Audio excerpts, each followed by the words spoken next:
Good afternoon, everyone, and welcome. Sorry for that short delay. My name's Nolene Duff and I'm the Chair of Administrators here at the City of Casey. It's my pleasure to welcome those of you in the gallery and those watching live stream this afternoon for our Council meeting on the 21st of March 2023. I'd like to start by introducing my colleague panel members. Firstly, Mr Cameron Boardman. We can't hear you, Mr Boardman.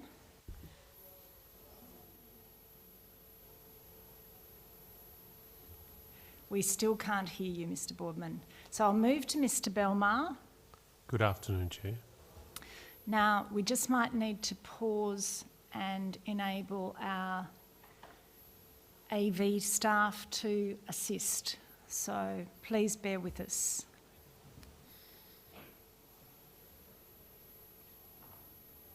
We're just making contact with you, Mr Boardman. Mr Boardman's had an injury and so he's not here present with us today but is on the live stream. We just have a technical issue.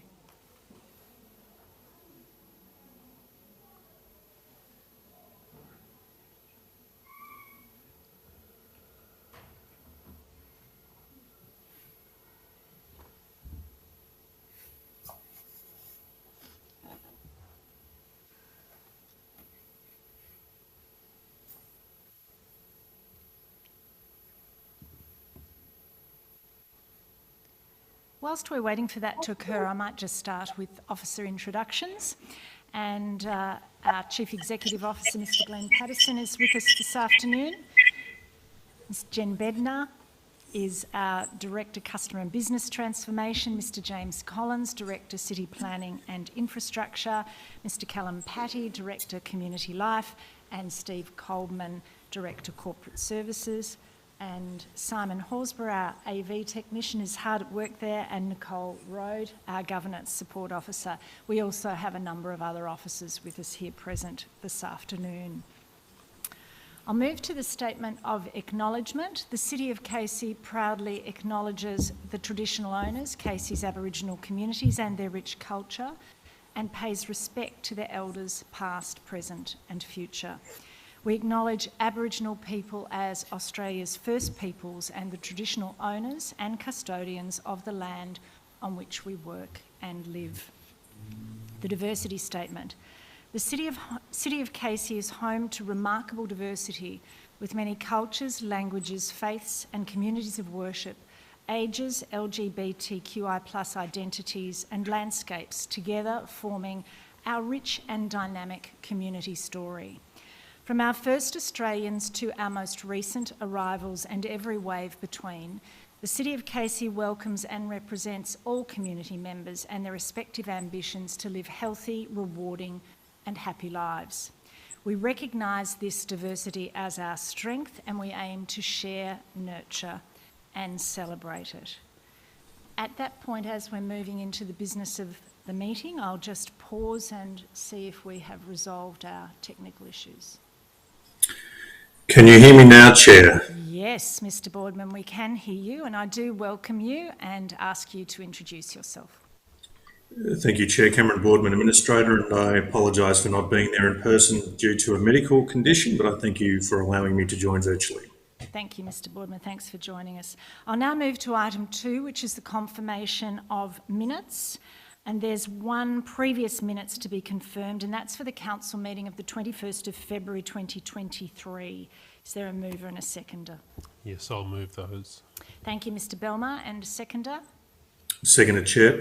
Thank you, Mr Boardman. All in favour? Carried. Item 3 is declaration of interests. I've considered my obligations under Section 190 of the Local Government, Section 130 of the Local Government Act 2020, and do not have any conflicts to declare relevant to today's agenda papers. Do any officers or administrators have any conflicts to declare this afternoon? I have nothing to declare, Chair. Thank you, Mr Boardman. Nothing to declare, Chair. Thank you. No declarations to be recorded.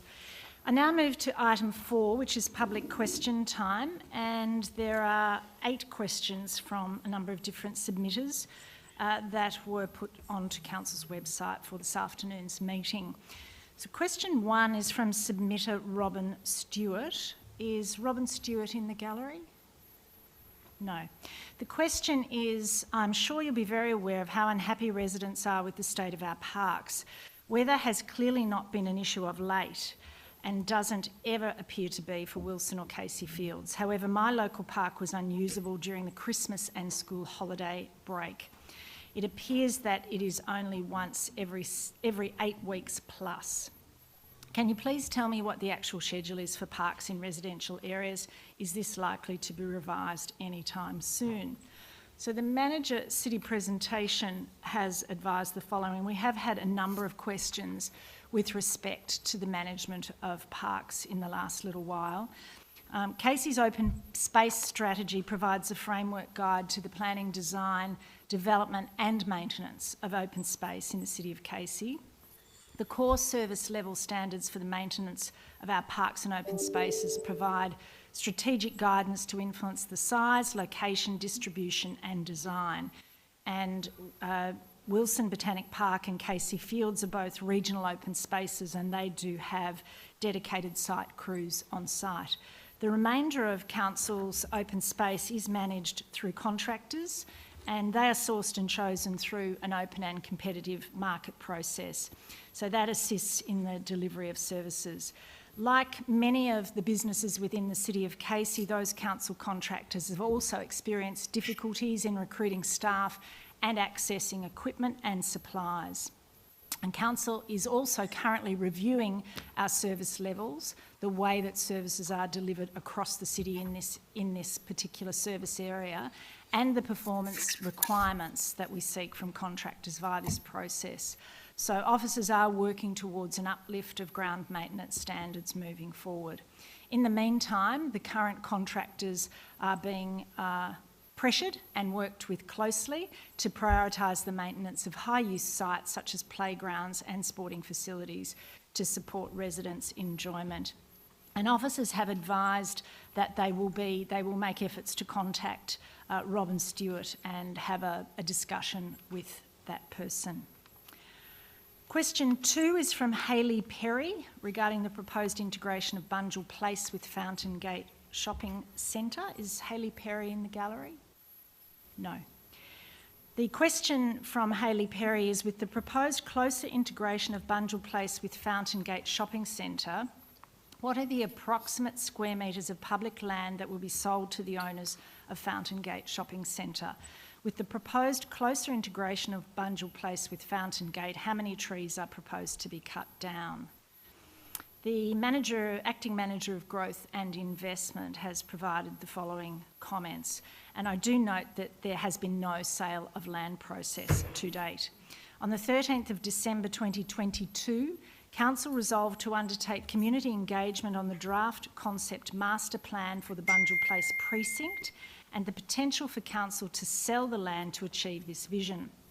The draft plan indicates a long-term vision for the 5-hectare site, 50,000 square metres, to be potentially redeveloped into a contemporary mixed-use precinct to bring more activity, jobs, services and vibrancy to the precinct.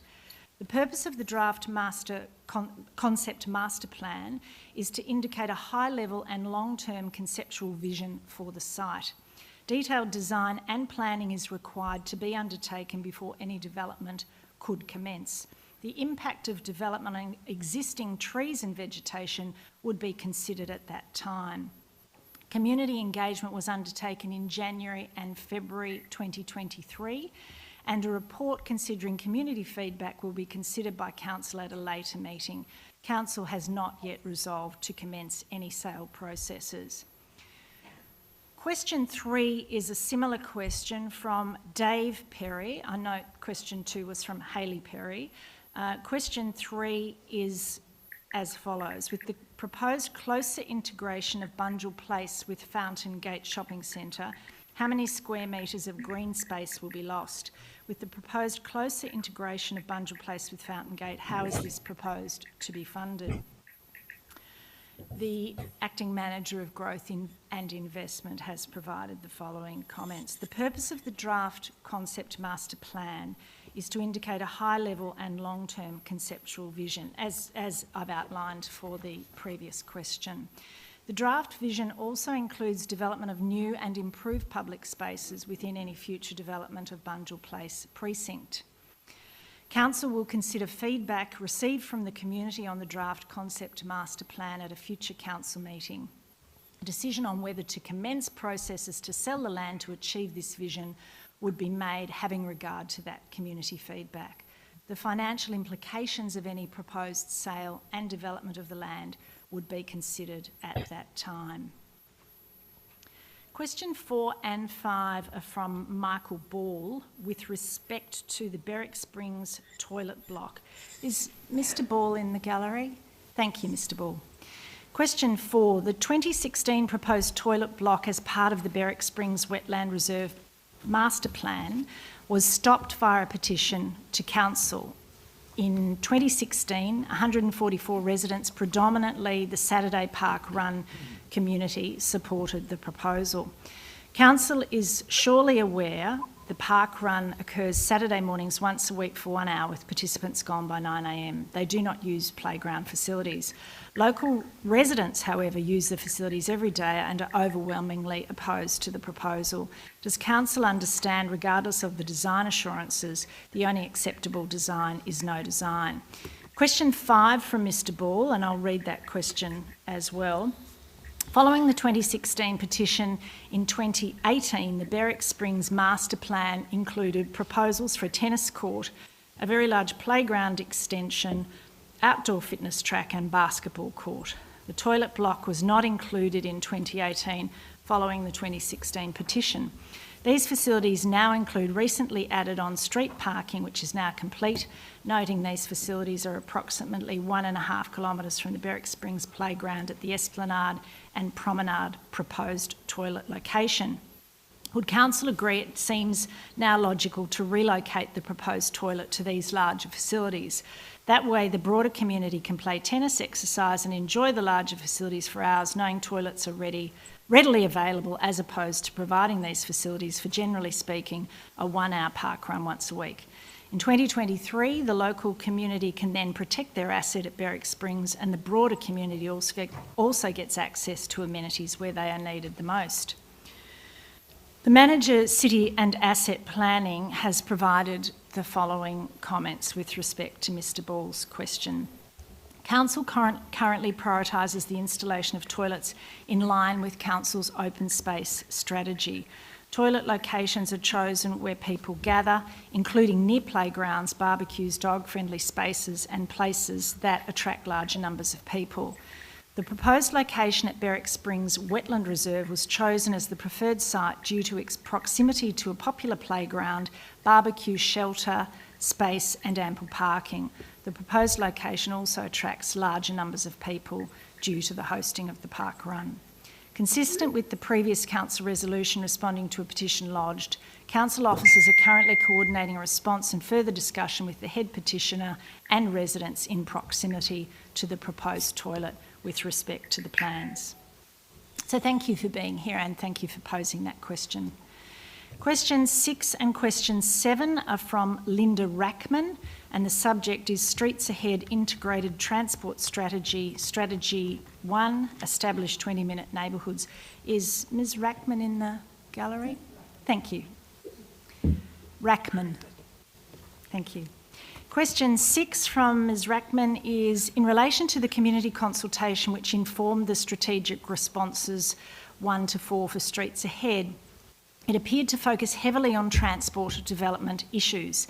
Can you explain how the 20-minute neighbourhood idea plan was developed for Casey and whether the consultative process actually mentioned this concept to participants?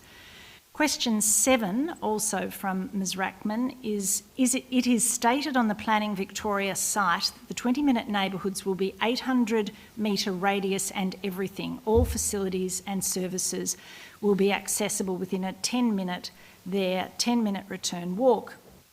What is the actual feasibility of this given the required number of services and required population densities?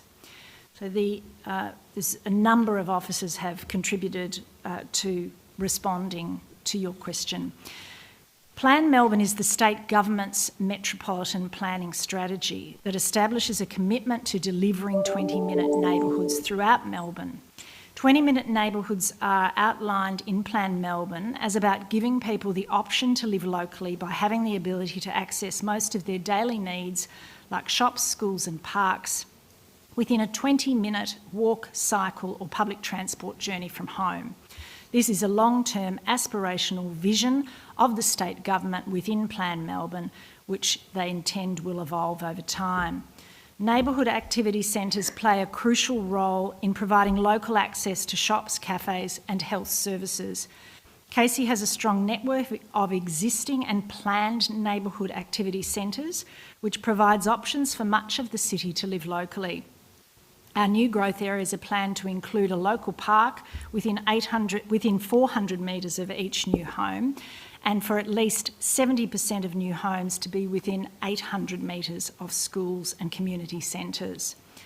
The development of Streets Ahead, Casey's integrated transport strategy and associated community engagement, occurred in 2017, and the strategy was endorsed by the then council at its meeting on the 19th of December 2017.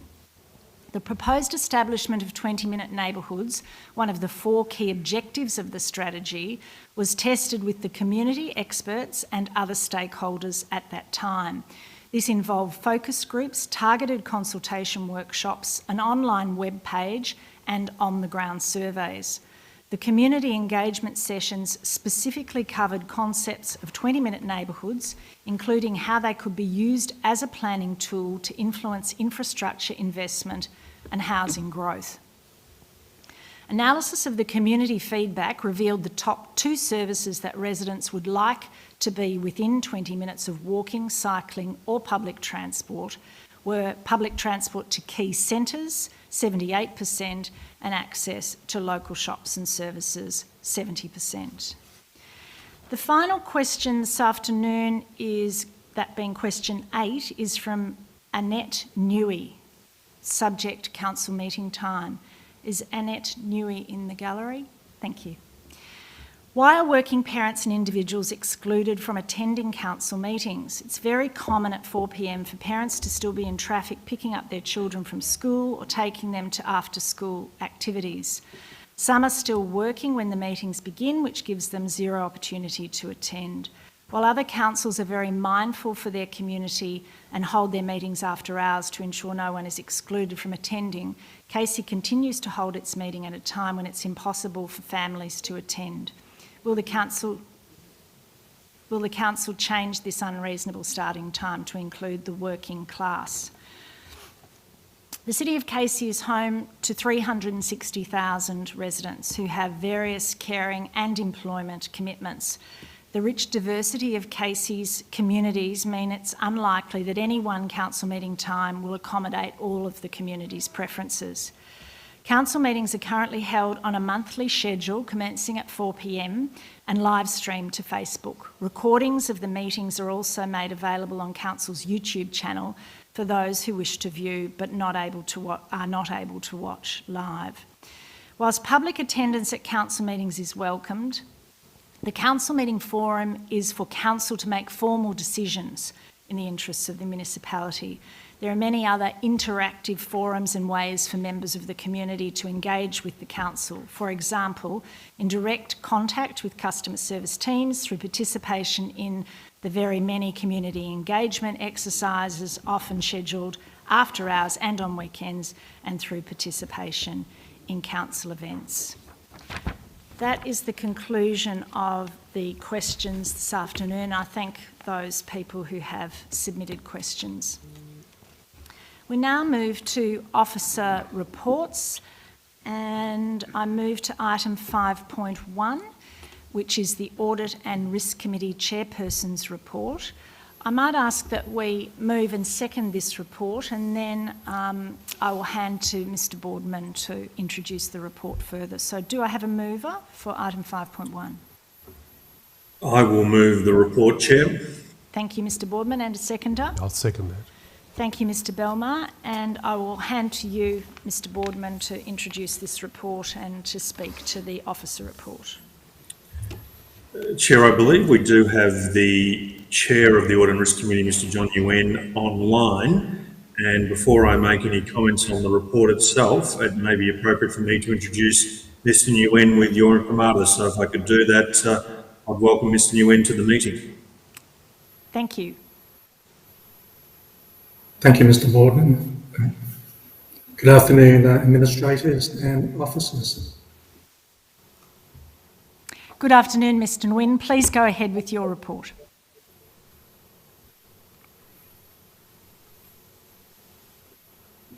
Thank you. Can I first begin by just acknowledging my fellow committee members, Mr Ernest Starbuck, Ms Carol Pagnon and Mr Cameron Boardman. Over the last 6 months, the committee met on 2 occasions in December and February. And I want to highlight a number of things that the committee talked about in its deliberations.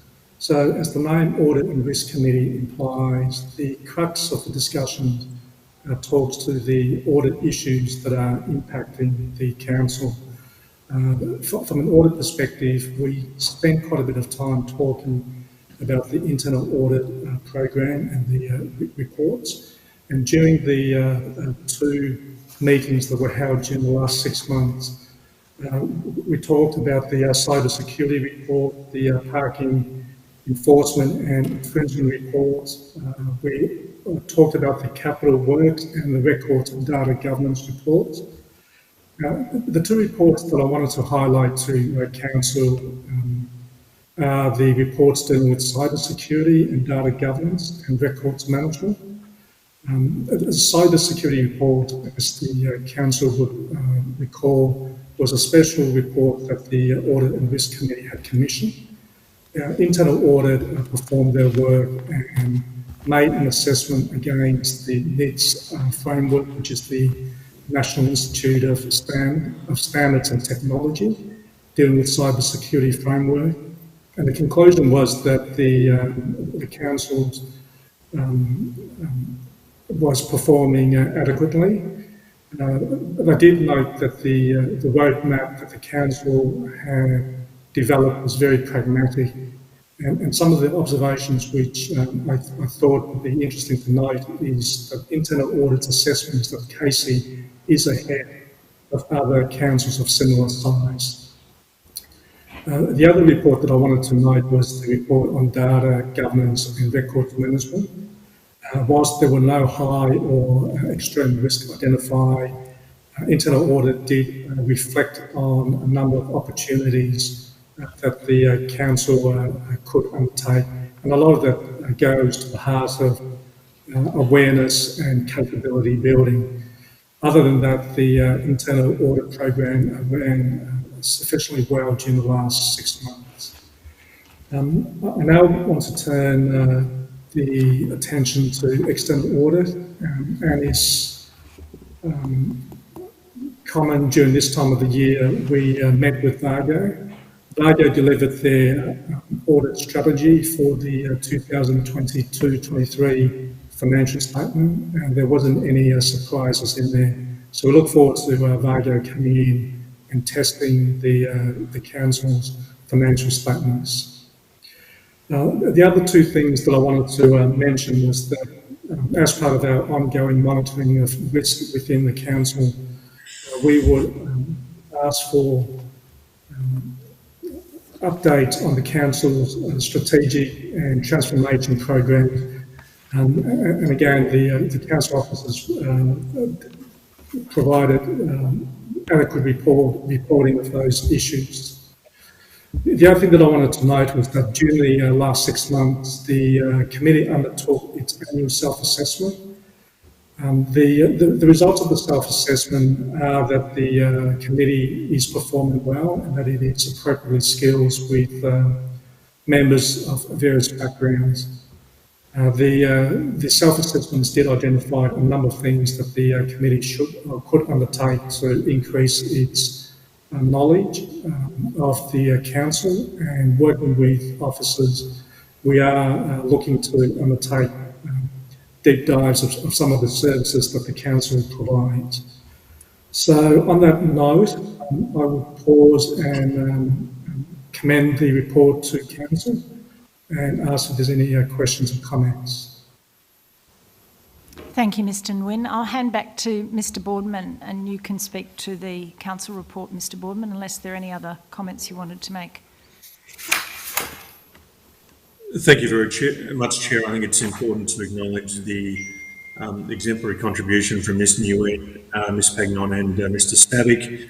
The municipality is very fortunate to have three well-credentialed, committed and engaged individuals serving on their Audit and Risk Committee who are not just ensuring that we meet our purpose of bringing to this organisation the best practice in governance, financial management, risk assessment and management, but also that they are contributing to us in a strategic manner to ensure that all aspects of our strategic interventions and approach meet our legislative and statutory obligations, but also act in the best interests of the organisation. So I do, Chair, on behalf of the administrators, I'm going to take a little bit of liberty with this, commend Ms Nguyen particularly, and also offer my thanks and commendation to Mr Ernest Stabic and Ms Carol Pagnon. Ms Nguyen has touched on a few issues that we have dealt with over the preceding 6 months. If I could further note, Chair, that you and I individually and separate from the committee did also meet with the Auditor General's Office to discuss their forthcoming audit strategy for this year. This was part of a regular catch-up that the Auditor General's Office do with council laws, and they requested that you in your capacity as chair of the panel and myself as a member of the Audit Risk Committee meet with them to discuss their approach, but also to allow us an opportunity to give the Auditor General's Office confidence in our governance processes, the management and the resources that we are providing to the Audit Risk Committee, and to support its processes, and that we are meeting that mission statement of being exemplar with all aspects of financial governance and risk management. And I walked away from that meeting, Chair, as I'm sure you'd be confident that we are achieving our mission statement in that regard.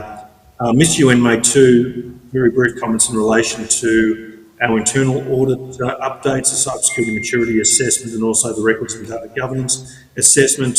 He notes that the recommendations, particularly in relation to the cybersecurity maturity assessment based on the US National Standards Framework, were well received by the organisation, and already there has been a number of positive interventions and actions stemming from that report, which will further increase the digital and infosec security of the organisation, along with looking at, from a transparent lens, our personal records and data governance, and again infosec processes to ensure we're meeting what is considered international best practice in that regard. There's not much more than I can add to the report that Mr Nguyen has given, apart from that there is a very full agenda of internal audit processes underway and forthcoming to the committee. And the next most substantial issue that the committee will face will be to work with the Auditor General's Office on our annual external audit process and the relationship and mechanisms that we have put in place, both as a panel of administrators and through the committee, supported by Simone Wicks and her team from the Finance and Accounts Office, will hopefully make that a streamlined and very productive and beneficial process. So with those words, Chair, again, thank Ms Nguyen, thank Ms Pagnon, thank Mr Stabic. I'm pleased to move the report and recommendation as put. Thank you, Mr Boardman. I move to you, Mr Belmar, as seconder. Thank you, Chair. Just some brief comments and seconding. I'd first like to thank each of the members of the Audit and Risk Committee, John Nguyen, Carol Pagnon, Ernst Stabic and Mr Boardman, and note their ongoing work.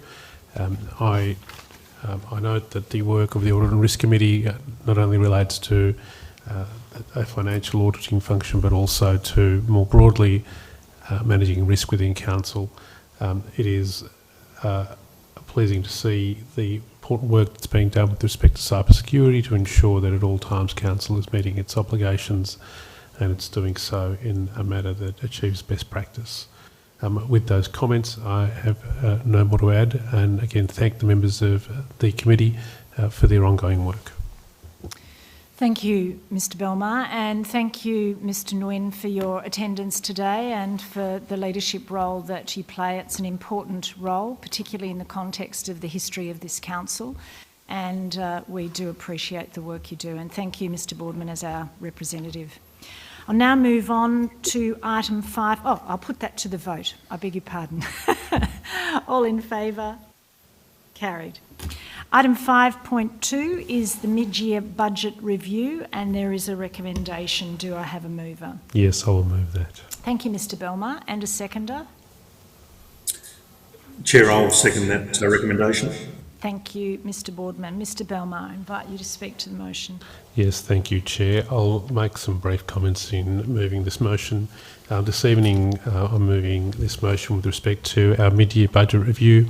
I note the concluding comment in the officer's report, which is that the forecast mid-year budget outcome is seeking to balance across operating and capital budgets, with unfavourable variances being managed over the remainder of 2022-23. The managing of the budget is an ongoing endeavour. I note that we are, apart from this motion that I'm moving this evening, as a panel of administrators, we are continuously being provided with information about our budget position.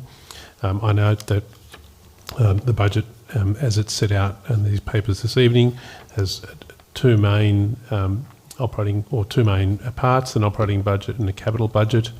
I note that in the operating budget there are service delivery impacts which are both unfavourable and favourable, but that through careful management and advice to us as administrators, we are in a position where we're able to manage those variances within the budget that we have set for 2022 and 2023. I note also, with respect to our capital works budget, that there has been some challenges with the delivery of capital works. That has occurred for a vast number of reasons, including the requirement to reconsider some of the contracts because of increases and availability of trades and increases in some of the contracts. But nevertheless, the work has been done to ensure that the delivery of the capital works budget will be achieved to the best standard that it can be, and again there will be a carryover into next year, but work is being done to ensure that the carryover will be certainly manageable into the next year, to ensure that we do not in any state fall behind in the delivery of projects. I note finally that attached as a schedule to the papers tonight is a list of project variations which result in a favourable balance. All this goes to show that managing a budget for an organisation as large as the City of Casey is an ongoing endeavour. It's one in which I am more than satisfied that the officers are providing us with all the necessary information to ensure we are furnished with the best up-to-date information to make the best decisions possible. And with those comments, I am happy to move this motion. Thank you, Mr Belmar. Mr Boardman. Thank you, Chair. I echo Mr Belmar's comments and thank him for his summation of the report and recommendation. I also note, and I bring this to the public's attention, that on page 13 of the Public Council papers, we have been as transparent as we possibly can in discussing the variances around the capital works phasing and delivery schedules. We have talked about things that are not necessarily unique to Casey, but are national, if not global, issues at the moment around the high demand for constructions, supply chain challenges, complications caused by extreme weather, particularly flooding, and remediations required in other parts of the state to deal with that, which have caused resources distortion, approval and agency delays, which is something which is outside of our control, and also high unit prices. We have spoken on a number of occasions, Chair, around variations to a number of contracts. Some that have come to our attention and have required us to consider them because of the threshold trigger under delegations for that to be the case. And again, I say this not from the point that these are matters that are unique to Casey, but they are undoubtedly exacerbated because of the size and scale of our capital works budget and the type of growth municipality of which we all are managing at the moment. We cannot be more transparent than to be honest with the municipality and our constituents and ratepayers around these issues. We have spoken about them almost with extraordinary repetition at this meeting. And as Mr. Belmar has alluded, there is significant planning underway that commenced last year on the budget cycle for the forthcoming financial year. But I also say that we are not yet completed of a financial year period outside of COVID restrictions. And so it's inevitable that a number of these challenges will exist now and possibly into the future, and that needs to be taken into consideration with phasing for future financial decisions, but also for the capital works budget in subsequent financial years. Again, we have been as transparent as we possibly can be, both favourably and unfavourably, and we will continue to do that as part of our good governance and service delivery obligation to our community. With those words, Chair, I do note the reports and I echo the words and support the words of my colleague, Mr. Belmar, and I'm pleased to second the recommendation as put. Thank you, Mr. Boardman. I think, as you've both outlined, it really, if people take the time to have a look at this detailed report, it just demonstrates the complexity of the work that the organisation must undertake and the particular issues that have had to be balanced throughout the last financial year as well. I'll put the motion to the vote. All in favour? Carried. Item 5.3 is the disposal of land at Arroya Grove in Clyde. There is a recommendation, and do I have a mover? Yes, Chair, I will move that recommendation. Thank you, Mr. Boardman, and a seconder. Yes, I'll second it. Thank you, Mr. Belmar. Mr. Boardman. Chair, a very straightforward procedural recommendation caused by the landowner of 5 Arroya Grove in Clyde, recently approaching council requesting to purchase the abutting laneway. This was a road formerly known as Lot A on the title plan and is listed in the recommendation. I understand that we have complied with our obligations under section 114 of the Local Government Act 2020. The formal road has been surveyed and a plan of subdivision also attached to this report was created, and that has enabled the process to conclude the sale of the land to the adjoining landowner. Council has undertaken the process pursuant to section 114 to ensure that market valuation of the land by qualified valuer not more than 6 months old the date of sale has been obtained to ensure that we can demonstrate maximised market value and value for money. And in reviewing all of the process elements of this particular recommendation, I'm satisfied that we've complied with the statutory obligations, our procurement and disposal of assets guidelines, and that the recommendation is put. It is completely reasonable in the circumstances, and for that I am pleased to support it. Thank you, Mr. Boardman. Mr. Belmar, any further comments? Just some brief comments, Chair. I'm also, having read council papers, am satisfied that all appropriate statutory work has been done to ensure that the disposal of this land occurs in accordance with the Local Government Act and Subdivision Act. And I'm also satisfied that all relevant legislation and council policies, in particular the testing of whether this property is required or will be required in the future, has occurred, and that the appropriate work has been done. And with those comments, I'm happy to second this motion. Thank you, Mr. Belmar. It's quite a process. Do I have support for the motion? All in favour? Carried. Item 5.4 is the Councillor Code of Conduct.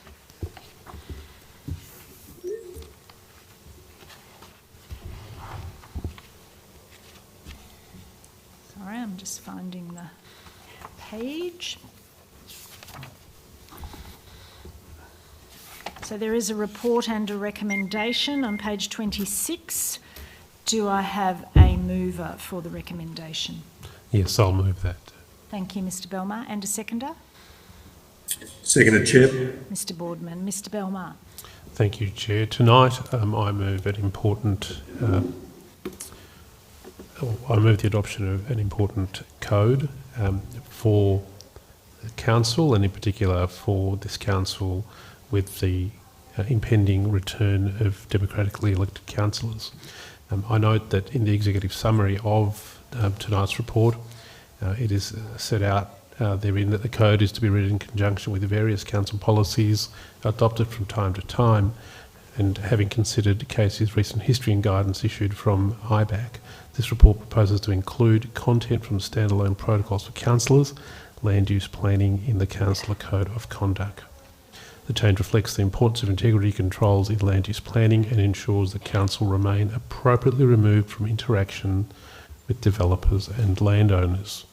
Now, I've taken the time to read that in particular because one of the key changes in the Council Code of Conduct that we are adopting tonight is to ensure that our code with respect to land use planning and the interaction between councillors and developers forms an integral part of the code. It does not sit outside the code, but is in fact enshrined within the code, and enshrined in a way where it cannot be amended other than by a special resolution in future. It's important to understand also from our perspective as administrators, or my perspective as administrator, this is a code that also governs the way in which we approach our work, and the code sets out not just matters that it seeks to bar, but it also encourages good behaviour at council meetings and ensures that at all times there is respectful conduct and respectful interactions between councillors and each other, and also between councillors and council staff. So really this is an important document which looks to the future, looks to creating an organisation that is well governed, well managed, in which people get along, and in which at all times both ourselves as administrators and future councillors understand their roles and responsibilities when interacting with developers and other organisations which are seeking to undertake development within the City of Casey. It's an important piece of work. It's one that I thank all council officers that have worked on it. It is best practice. It does show, I think, a way of moving forward in this important area with always understanding the role that councillors have in their role in land use planning and development, and ensuring that from the moment that anyone joins council, either as an employee or as a councillor, there can be no doubt as to what role they have and the responsibilities they have when faced with issues of land use planning and development. So with those comments, I am happy to move this motion. Thank you, Mr Belmar. Mr Boardman. Thank you, Chair. I fully agree with Mr Belmar's comments, particularly noting the significance and importance of the Councillor Code of Conduct, which, whilst has a future focus for the organisation once elected councillors are returned, it is a document which we ourselves as administrators abide by fully and endorse its processes, its roles, its responsibilities, its mediation, dispute resolution clauses and general approach to behavioural matters fully and without qualification. Particularly if we look at the themes that the Code of Conduct encompasses, particularly focusing on the treatment of others, the performance and the role of the councillor, the compliance with governance measures, ensuring that council, particularly through public comments, are managed, that there's not any discredit or misleading comments against the organisation or other individuals, and also that there are standards to ensure the political debate within a council meeting environment is respectful and complies with the statutory obligations. It is a unique situation where democratically elected representatives are engaged with a good faith contract with their constituents, but don't necessarily have any formal obligations beyond their broad statutory obligations, unlike employees, which of course have very strict terms and conditions within an employment contract. So very simply, Chair, we can describe this as the employment contract for councillors, where if any issues concerning behaviour or standards or approaches or processes are breached or not met the statutory and the requirements under the code itself, then there are dispute resolutions and mediation processes quite clearly articulated to deal with such matters.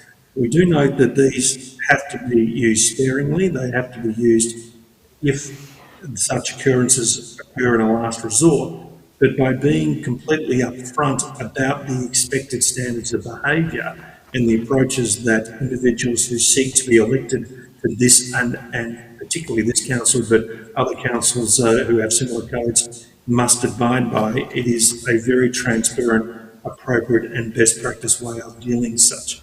My view is that any councillor candidate who is interested in running at the election late next year would have to familiarise themselves with this document fully. It is also contained within the document that the organisation itself can set what would be required professional development and other ongoing training needs for councillors, which is a very, again, productive and positive way of ensuring performance and understanding of the obligations of the role are met. But it is perhaps one of the most important documents that councillors and prospective candidates can familiarise themselves, along with the supporting documentation which sets those very important conduct-related issues. To separate the issue around engagement and interactions with developers and landowners is critical. We are very familiar with conduct allegations at this stage that have unfortunately been the hallmark of past councils within Casey, but ensuring again that there is clarity, there are strict integrity controls, and that there are ways of ensuring better decision making and transparency with all decision making now and into the future. This is undoubtedly the most productive and best practice way of dealing with such matters. So I echo my colleagues' comments. I thank the public who have engaged in this process to ensure that we have captured what is considered appropriate feedback in the circumstances, but also to the council officers who have been involved in preparing a very important and vital document that will be essential for the future good behaviour and conduct of ourselves and councillors into the future. With those words, I second the recommendation as put. Thank you, Mr. Boardman. It's really hard to expand on the comments that you've both made, but I think this is a document of pivotal importance for future elected representatives, also applying to ourselves in our current governance stewardship of the city. If there are future councillors that are thinking of standing, I think this is a great reference document, as you say, almost a position description, which sets out not only the obligations but the standards expected of councillors into the future, both with respect to their role in the organisation, their relationships with their colleague councillors, with staff and with the community, and with participants in the community such as the development community. So with those comments, I'll put the motion to the vote. All in favour? Carried.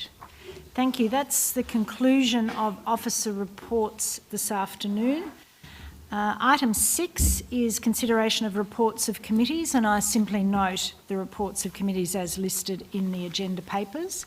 Petitions, there's one petition received with 151 signatures with respect to neighbourhood problem house rented out, and the recommendation is that the petition be noted and referred to the Head of Public Health to coordinate a response and further discussion with the head petitioner. Can I have a mover for that recommendation with respect to the petition? Yes, I'll move that. Thank you, Mr. Belmar. Seconded? Seconded, Chair. Mr. Boardman. All in favour? Carried. Urgent business. There is no urgent business listed for this afternoon's meeting. Item 9, closed council. There are no closed council items for this council meeting. And so that leaves me with item 10, which is to formally close the meeting. Thank those of you who have attended this afternoon and those who have attended online. Good afternoon.